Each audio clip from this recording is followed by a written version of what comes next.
ఉప్పొంగి ప్రవహిస్తోంది రామ్కి విష జల భండాగారం. ఈ మట్టి కట్ట అక్కడ నిల్వ ఉన్న విష జల ఒత్తిడికి తెగిపోయిందా లేక రామ్కి యాజమాన్యం కావాలని తెంపేశారా? ఏది ఏమైనప్పటికీ బాధ్యత మాత్రం రామ్కి కంపెనీదే. టీఎస్పీసీబీ వాళ్ళు వచ్చారు, దర్శించారు, వెళ్లారు. పీసీబీ ఇప్పటికిప్పుడు అక్కడ మట్టి వేయించి గండిని మూసివేయించాలి. కానీ అలా జరిగిందో లేదో సమాచారం ప్రస్తుతానికైతే లేదు. ఈ రోజంతా ప్రవాహం ఇలాగే ఉంటే దిగువ ప్రాంతాలైన చీర్యాల్, బండ్లగూడ, రాంపల్లి, గట్కేసర్, ఏదులాబాద్ వరకు ఘోరమైన జల వాయు కాలుష్యం చోటు చేసుకోనుంది.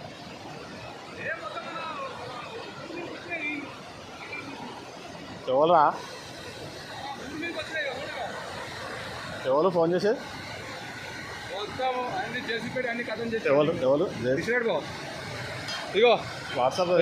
నీళ్ళు లిచీ వాటర్ పాండ్ని తెగ్గొట్టేసేసి ఈ లిచీ వాటర్ అంతా ఇదిగోండి ఇట్లా వదులుతూ ఉన్నారు చూడండి. ఇక్కడ ఇది లిచీ వాటర్ అండి. ఇది మన కార్మిక నగర్ టు ఇటు తిమ్మాయిపల్లి ఇది హరిదాస్పల్లి వచ్చే రూట్లో కొత్త రోడ్డు పడింది కదా, ఆ రోడ్డు దిగంగానే అండి ఇది. ఇదిగోండి ఇక్కడ మొత్తం లిచీ వాటర్ అంతా గండి కొట్టేసేసి ఇదిగోండి ఇట్లా వదులుతూ ఉన్నారు. ఇదిగోండి ఇట్లా వచ్చేసేసి ఇదిగోండి ఇక్కడ సింధువనంలోకి వెళ్తుందండి. ఇది ఈ వాటర్ అంతా సింధువనం, ఇట్లా సింధువనం నుంచి నేరుగా చీర్యాల చెరువుకి వెళ్తుందండి. చీర్యాల చెరువు నుంచి 2-3 చెరువులు కలుస్తూ అట్లా వెళ్తుందండి.